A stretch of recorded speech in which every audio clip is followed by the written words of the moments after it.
Alrighty guys, what is up? Welcome back to Stoneblock 2 with LD7, and today I'm just going to be kind of updating you on what we've done since last time. So I've actually done quite a bit. First things first, let's go on in over here. So I've rearranged our power and machine room. So now these are kind of set up a little bit cleaner. I upgraded our energy cell, and I changed over our lava generation to use just a crucible. I've got our lava drum here just to have a little bit of a buffer, but now we don't have to worry about getting netherrack. But that's not really while we're over here, I also closed off where that old mob spawner was that we built a couple times ago. It works, but it's really slow and it wasn't optimized all that well, so I went ahead and just changed it and relocated it at the same time. So let's go take a look at that. But on the way, we're going to see the two other really big changes. So first things first, this room is completely different. So this used to be the Sieve Room, and it still technically is the Sieve Room, only now everything is automated. So that's right, folks, we've got full automation of our gravel, sand, and dust sieving. That way we can generate all the materials. We'll get over there in a minute. Basically, this is what I want to talk about today, just to kind of give you an idea of how you can set this up.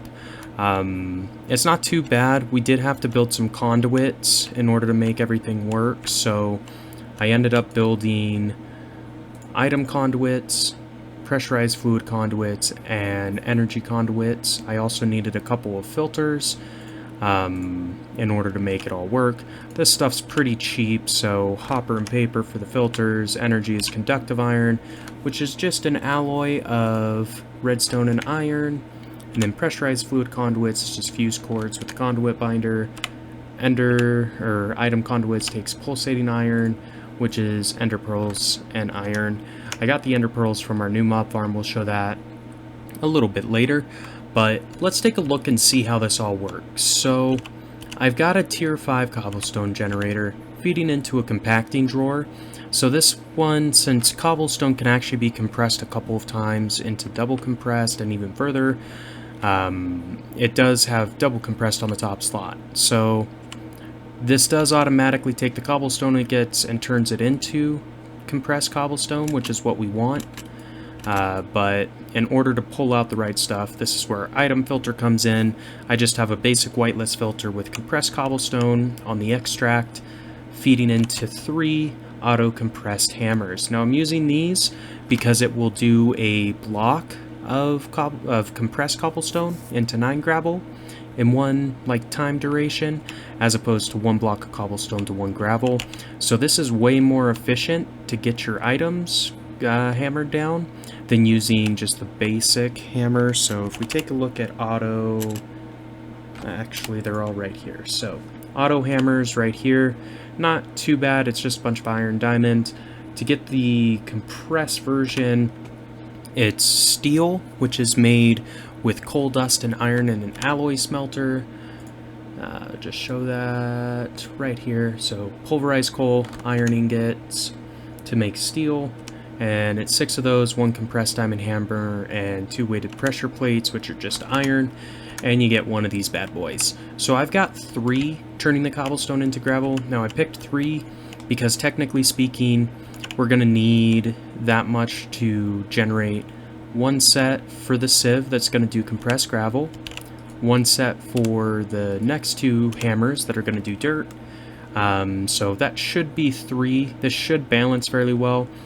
I did actually manually hammer some gravel just to build this buffer because it kept on getting emptied, so this sieve would run out. But yeah, so that's what I did here. I have the compressed cobblestone going inside of here. These 3 item conduits connected all feed the gravel into another compacting drawer to turn it into compressed gravel. It also makes double compressed gravel, so we have to use an item filter again with compressed gravel on the whitelist in order to only output what we want, which is regular compressed gravel. So this gets split 3 ways. I have the priorities the same. It basically, keeps them all topped up because we've got in excess of gravel, but one will feed into an auto heavy sieve, which is like the auto sieve, only it does compressed blocks instead.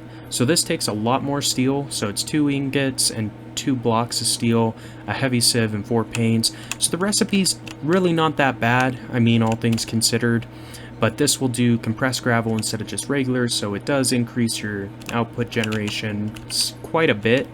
So that feeds in here, and then I've got the other 2 outputs of our compressed gravel going into 2 more compressed hammers to hammer this compressed gravel into 9 blocks of dirt. These get pulled out of the bottom and feed right on into our compacting drawer over here, which takes dirt and compresses it into compressed dirt. Again, dirt can be compressed to double compressed, so we've got a filter with compressed dirt.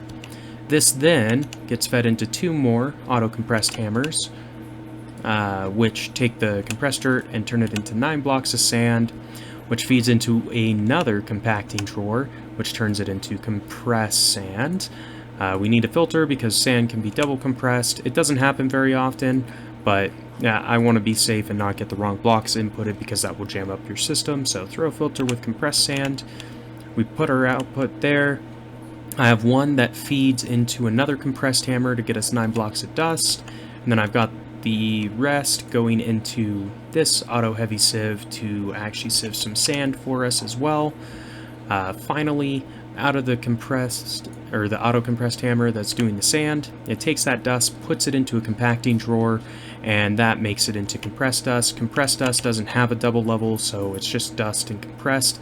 You still need an item filter to pull out the compressed dust, otherwise it'll start pulling out regular dust, which you don't want. It won't work in this and will break the system. So outside of that, to set up the rest of these, I mean, I'm using diamond meshes because, you know, I could afford it. I had enough diamonds, might as well. And that gives us access to the best materials, highest drop rates, all that noise. So every one of these auto blocks does require power. So that is where the energy conduits come in. So I'm powering this system with 6 magmatic dynamos that have been augmented to reinforced here, and then I put in 2 auxiliary transmission coils, which are just made with silver ingots and redstone, or conversion coils, is that right? Transmission coils, which is silver and redstone, so pretty cheap, all things considered. And that means that this guy will output up to a maximum of 240 RF a tick. With all of these, as you can see, these are starting to build up a little bit of an internal buffer, but it keeps the power topped up on everything, so I don't need to expand the power. And the way we're generating the lava is we have 6 crucibles, all also connected to our compacting drawer, which has a filter just to pull out regular cobblestone to turn it into lava. What's heating these is called a heating element, or superheating element. So this guy right here, not too bad. It's redstone, copper, and steel and osmium and glass, so pretty cheap. But the main thing that this guy does is it provides 60 times on your heat source. So if I take a look at this and hit use and go to Crucible heat sources, this will show you the rate of various blocks underneath. So this is 60. I don't have access to Awakened Draconium yet, which is slightly better, but it's alright. I mean, this does good enough, but it makes these 6 capable of keeping these filled up all the time. So that's where the fluid conduits come in. They just transfer the lava from those crucibles into our generators. So that is our auto compressed block sieving setup. So this has generated us just a shit ton of resources. The last thing I just want to show you is I do have item conduits routed underneath the bottom of all of these auto heavy sieves, and that just takes the resources out of the sieve that are generated and puts it into our drawers. We're going to cover the drawers next time just so I can kind of show you what we did there. But before we go, there's a couple things with these blocks that's kind of cool. So if you want to speed up your generation of, say, gravel, if you take any food and click on the block, it'll give you a speed boost. So this one gives it a speed boost of 7, and I can do that on all of these, and that'll just chew through the blocks a little bit faster. On the compressed hammers, you can throw in a compressed hammer, and that will increase the speed of these as well. So I'm just going to put this on the gravel end, and actually what I want to do is put one on each. So I just want to put a hammer in each type of block. So we have one on a gravel, one on a gravel to dirt, and then we'll put another one on the dirt to sand. The compressed dust I'm not quite as worried about, because once we start generating more sand, that should keep up. But this is kind of what you do if you want to speed up your compressed hammers as well. So with that being said, this is how you could go about setting up a auto-compressed sieving system for Stoneblock 2. That way, we don't have to worry about resources anymore. This basically generates all the resources we will ever need, and we don't even have to think about it. It's all passive. You just want to make sure you have a chest big enough to store all your items. Since we had drawers already, it actually works pretty good. But we're going to cover our storage system in the new mob farm in the next episode. But if you enjoyed the video today, be sure to like, comment, subscribe as always. And until next time, this has been LD7, and we will see ya.